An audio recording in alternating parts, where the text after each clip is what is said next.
नमस्कार, बहुत स्वागत आपका अनादि टीवी पर। मैं हूं आपके साथ पारुल। आज बात करेंगे कर्ज का जाल जीना मुहाल। मध्य प्रदेश की राजधानी भोपाल में एक दंपति ने पहले अपने बच्चों को जहर दिया और उनके मरने के बाद फांसी लगाकर मौत को गले लगा लिया। इस दर्दनाक घटना ने पूरे प्रदेश को झकझोर कर रख दिया। लोन के जाल में फंसकर सामूहिक आत्महत्या की इस घटना ने एक भयानक सच भी उजागर किया कि आज के दौर में किसी अपराधी को किसी की कनपट्टी पर पिस्तौल अड़ाकर उसे लूटने का कष्ट करने की जरूरत नहीं है।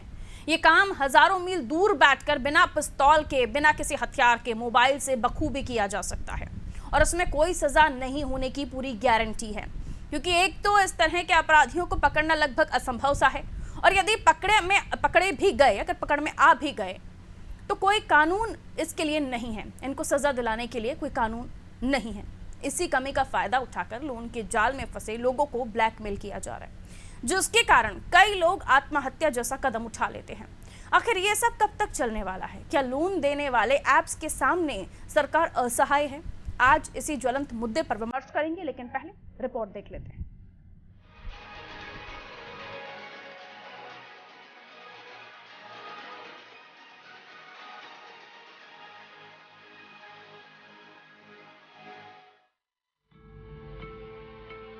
भोपाल के रातीपड़ इलाके में गुरुवार को एक दर्दनाक घटना हुई।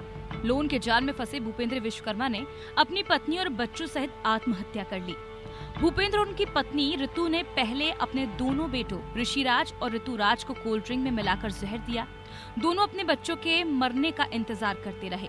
जब दोनों बच्चों की सांस टूट गई तो भूपेंद्र और उनकी पत्नी ऋतु ने एक साथ फांसी के फंदे से लटक कर आत्महत्या कर ली।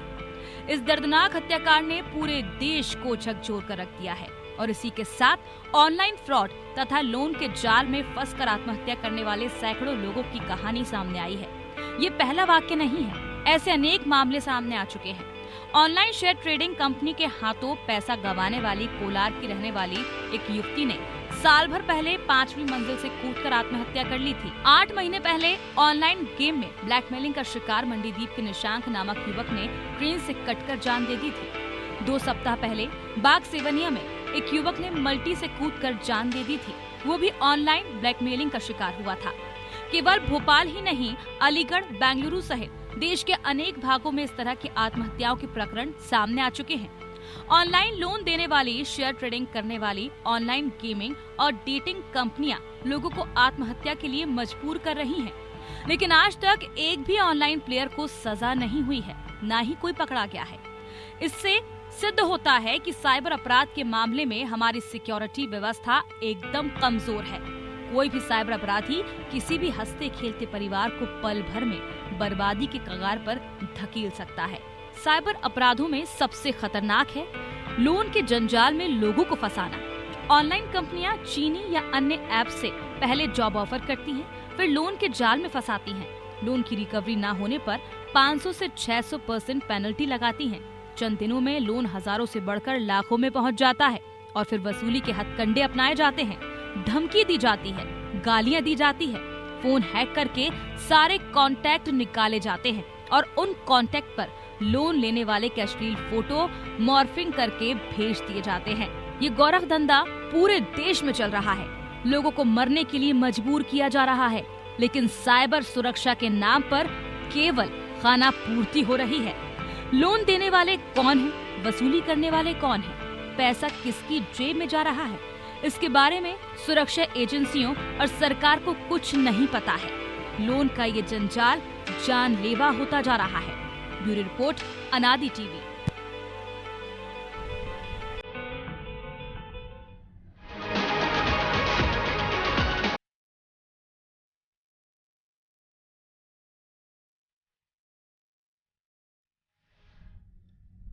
इस दर्दनाक घटना के बाद ये तो साफ हो गया कि अब क्राइम के तरीके बदल चुके हैं और उन क्राइम के तरीकों को, यानी अब जो नेटवर्किंग के माध्यम से या फिर ऑनलाइन के माध्यम से जो अपराध हो रहे हैं, साइबर क्राइम, उसमें हमारी पुलिस, हमारा सिस्टम कमज़ोर है।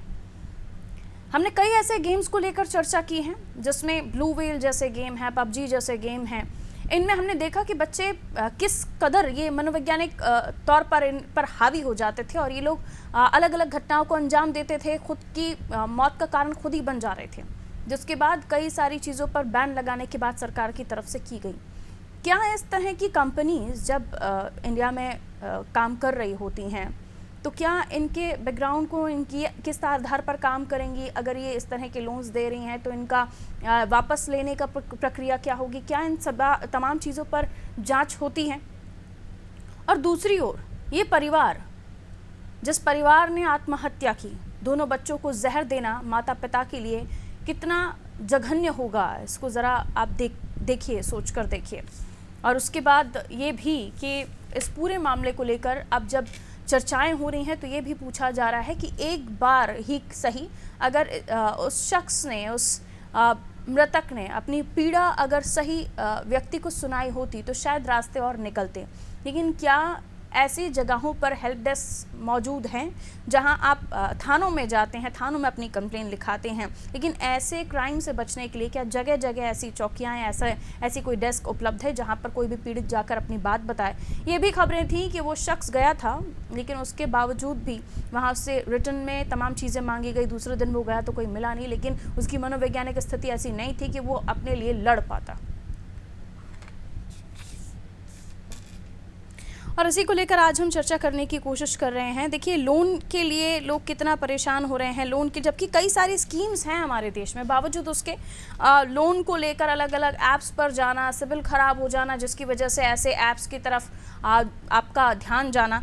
राजेश जी हमारे साथ जुड़े हुए हैं, अर्थशास्त्री हैं। राजेश जी, बहुत बहुत स्वागत करती हूँ आपका अनादि टीवी पर। सुन पा रहे हैं आप मुझे?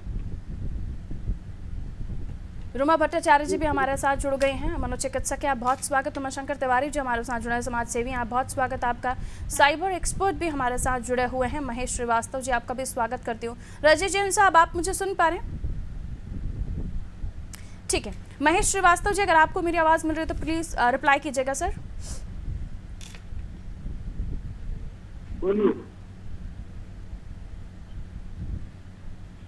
राजेश जी, आवाज़ मिल रही है आपको?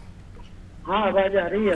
राजेश जी, आप कैसे इस पूरे मामले को देखते हैं? क्या लोन लेने के लिए महज अगर सिबिल खराब है और इस तरह की प्रक्रियाओं में अगर लोग नहीं फिट बैठ पाते हैं तो ऐसे ऐप्स का शिकार हो जाते हैं और फिर उसके बाद उनसे किस तरीके से वसूली की जाती है, उन्हें डराया धमकाया जाता है, उनकी फ़ोटो को मॉबिंग करके अश्लील वीडियो बनाकर उन्हें ब्लैकमेल किया जाता है।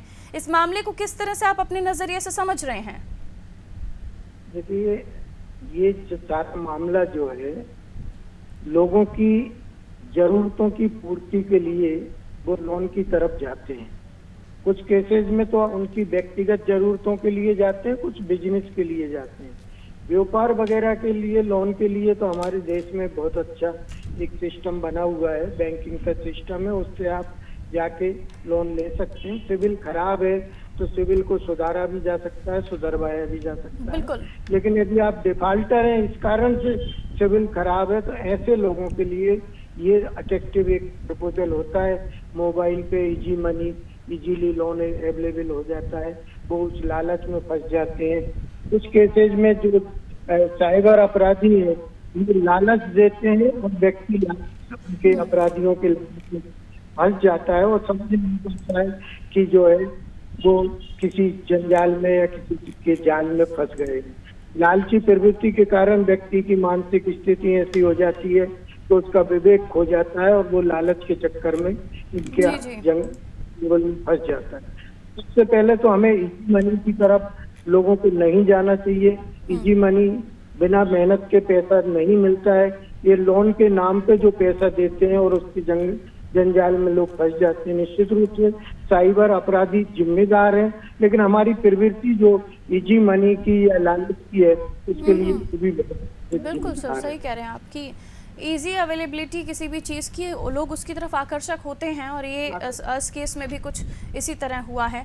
बहुत बहुत शुक्रिया सर हमारे साथ जुड़ने के लिए। जन साहब, रुमा मैम हमारे साथ जुड़ी हुई हैं। रुमा मैम, उस परिवार की मनोवैज्ञानिक स्थिति क्या बनी होगी, चूँकि पूरा का पूरा परिवार, कैसे उस माता पिता में इतनी ताकत आ गई कि वो इतना बड़ा निर्णय ले सकते हैं, अपने बच्चों को ख़त्म करना, फिर खुद की ज़िंदगियों को ख़त्म कर देना? क्यों आखिर उन्होंने इस समाज में किसी से मदद लेने की नहीं सोची? किसी और एक्सपर्ट से वो बात कर सकते थे, कहीं तो वो जाकर अपने बात को रख सकते थे, उन्हें मदद मिलती ऑफ कोर्स, लेकिन उन्होंने बहुत ज़्यादा किसी से चर्चा ही नहीं की। जी देखिए, जब इंसान को अवसाद या डिप्रेशन होता है तो इंसान का किसी चीज में ना तो मन लगता है, ना तो उसकी लॉजिकल रीजनिंग काम करती है। और दुर्भाग्य की बात यह है कि आज हमारे समाज में शारीरिक बीमारी है तो उसके लक्षण तो लोगों को पता है और तुरंत डॉक्टर के पास पहुंचते हैं। लेकिन जब मानसिक परेशानी से ग्रसित रहता है, चाहे वो बाहरी तनाव से हो, चाहे वो अपने आप पैदा होने वाली तनाव से हो, कि तनाव वो तो मालूम है हो रहा है, लेकिन घर वाले समझ नहीं पाते कि इसका भी निवारण हो सकता है अगर कोई किसी भी कारण, चाहे इस इशू में फाइनेंशियल इश्यूज थे, कई बार रिलेशनशिप के होते हैं, कई बार जॉब को लेके होते हैं, चाहे बिना किसी कारण के भी अवसाद होता है। तो जब अवसाद होता है, किसी काम में मन नहीं लग रहा, किसी से बात करने की इच्छा नहीं हो रही, कि कोई बात दिमाग में बार बार घूम रही है, नींद नहीं आ रही है, मन बुझा बुझा सा रह रहा है, कोई चीज अच्छी नहीं लग रही है, जिंदगी जीने की इच्छा नहीं हो रही है, जी। उस समय जो है ये लक्षण है और ये इसका इलाज हो सकता है। क्योंकि जब इंसान मानसिक रूप से स्वस्थ रहता है तो उसके अगर टांग भी कटे हो तो वो पर्वत की चोटी तक पहुंच सकता है, क्योंकि मन की शक्ति सबसे इम्पोर्टेंट होती है।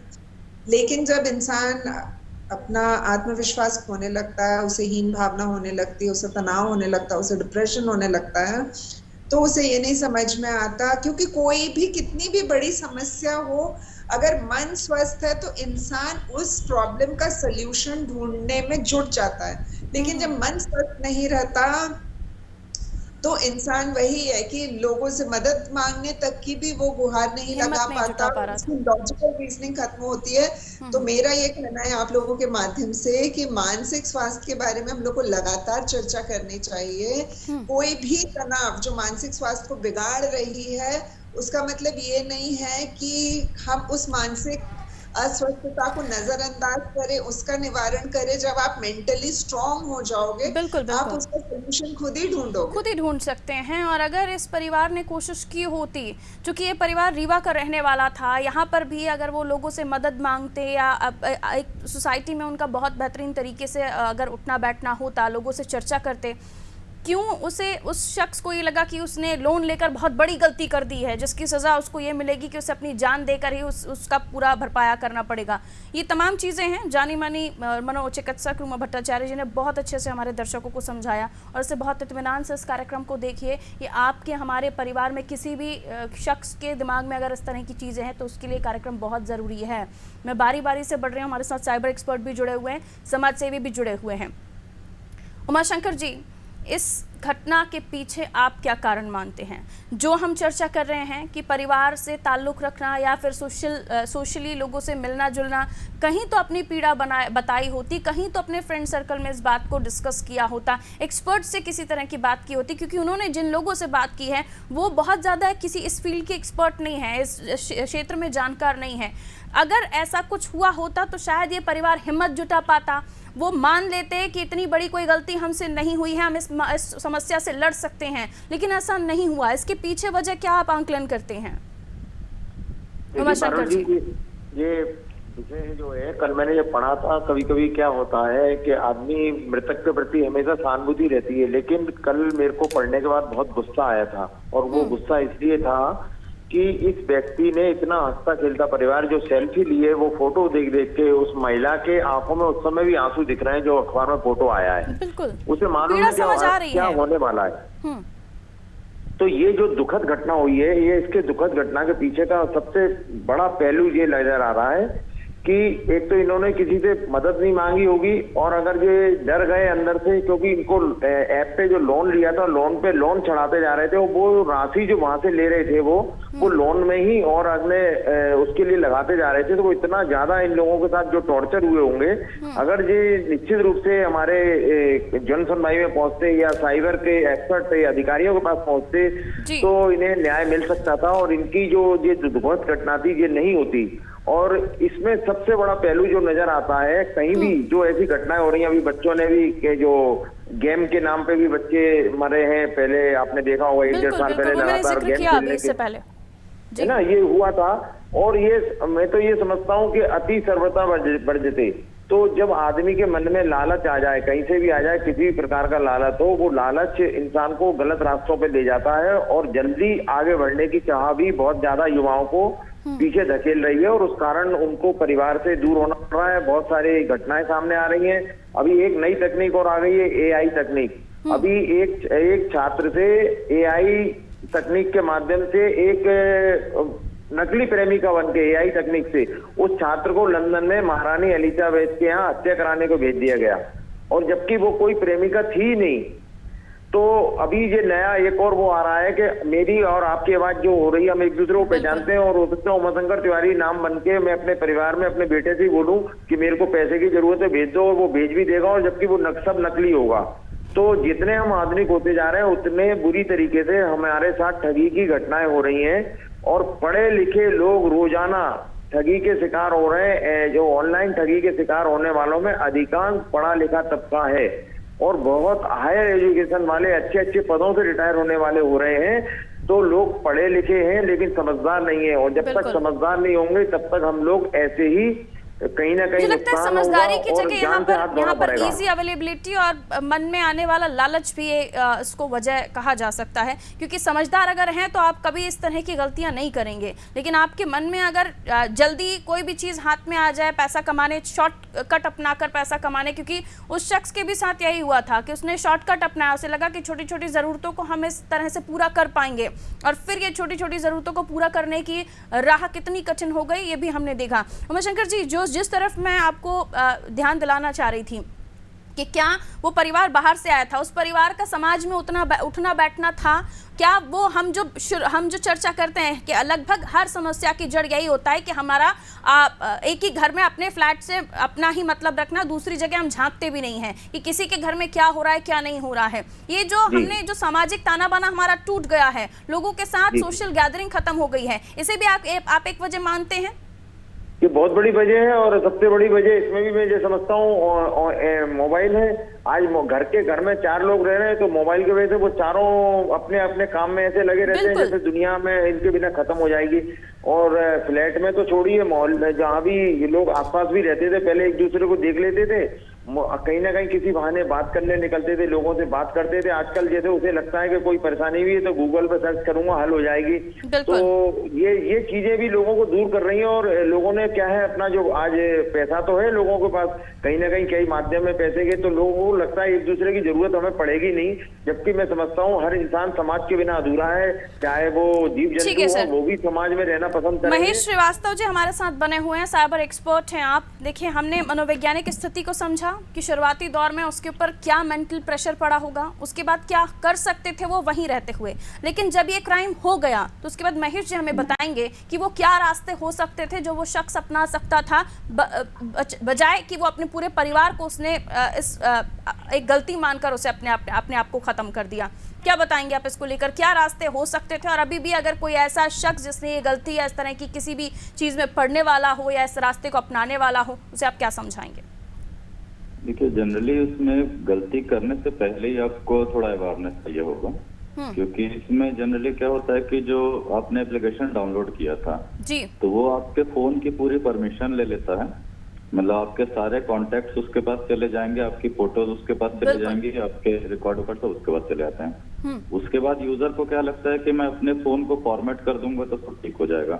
तो डाटा आपके फोन में नहीं है, वो उसके पास ऑलरेडी जा चुका है, तो फोन फॉर्मेट करने से इसका कोई मतलब नहीं रहेगा।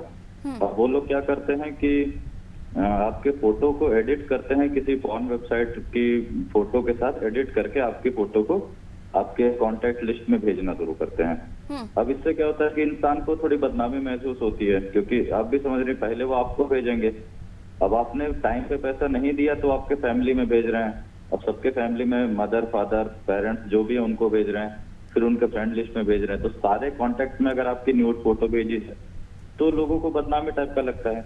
फिर कोई एडवोकेट बन के कॉल करेगा कि आपको पैसा नहीं दिए तो मैं कोर्ट से नोटिस भेज रहा हूँ जेल वारंट का, तो इनसे आदमी परेशान बहुत हो जाता है। तो पहले तो कोशिश यही है कि आपको ये गलती करनी ही नहीं है। और वही कि पैसा अगर आपको बहुत ज्यादा इंपॉर्टेंट है तो जो यूनियन वेबसाइट्स हैं, या फिर आप सपोज आपके पास गोल्ड है तो आप गोल्ड लोन ले सकते हैं, वो लोग इतना परेशान नहीं करेंगे। सिविल स्कोर सही है तो आप क्रेडिट कार्ड भी सेकंड ऑप्शन है। तो ट्राई ये करना है कि आपको लोन लेना नहीं पड़े, बहुत जरूरी है तो आप गोल्ड लोन या क्रेडिट कार्ड ले सकते हैं। ऐसे किसी भी एप्लीकेशन से आपको लोन लेने की बिल्कुल आवश्यकता नहीं है, अदरवाइज ये लोग यही करेंगे।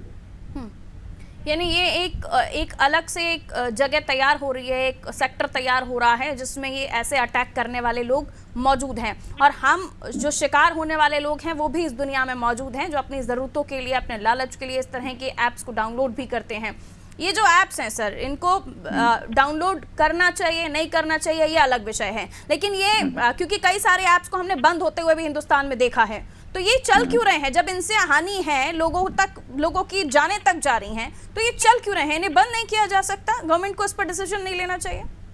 देखिए, गवर्नमेंट ने एक लिस्ट बनाई हुई है, जैसे कि जो जेन्युइन वेबसाइट्स हैं, मान लीजिए आपका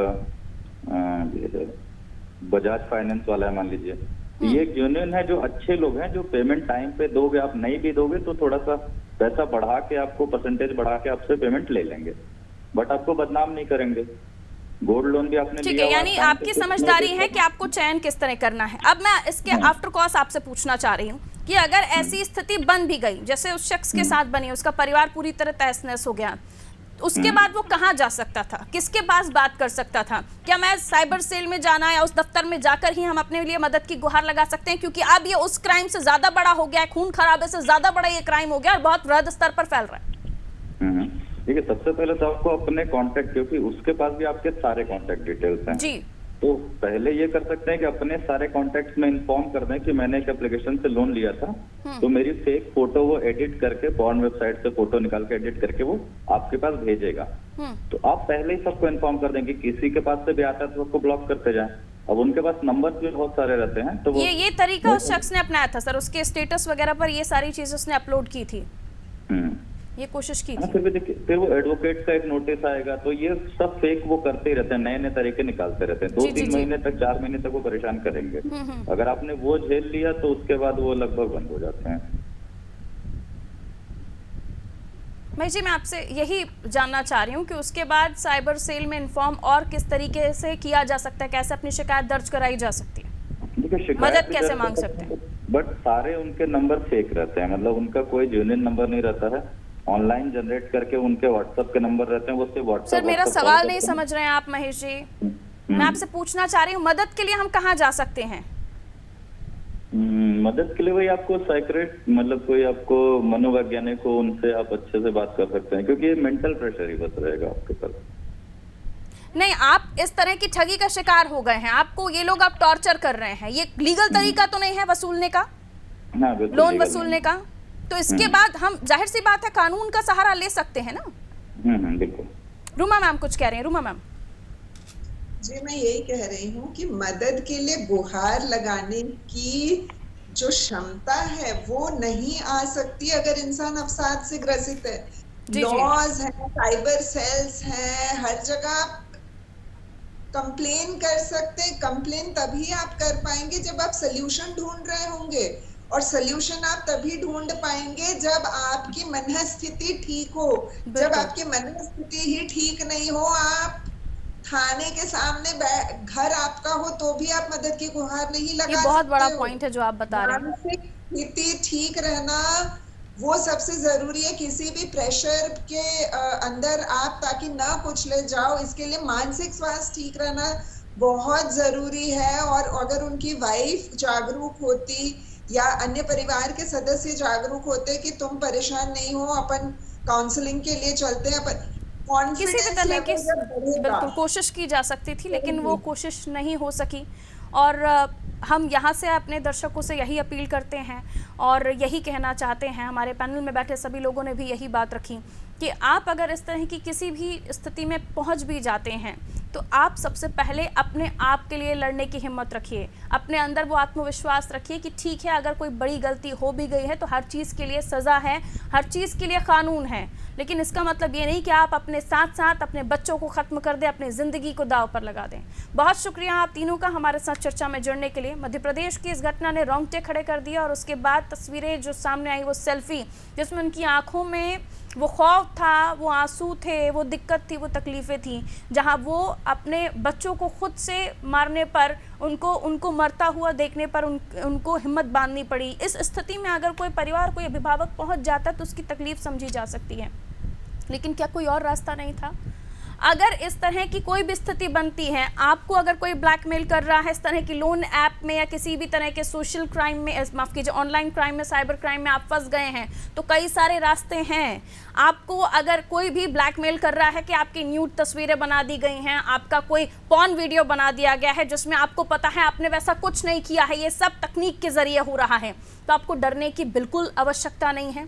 आप बिल्कुल मत डरिए। अगर कोई इस तरह का वीडियो बनाया गया है, आप तो उसमें नहीं है ना, तो फिर आप अपने लिए लड़ सकते हैं।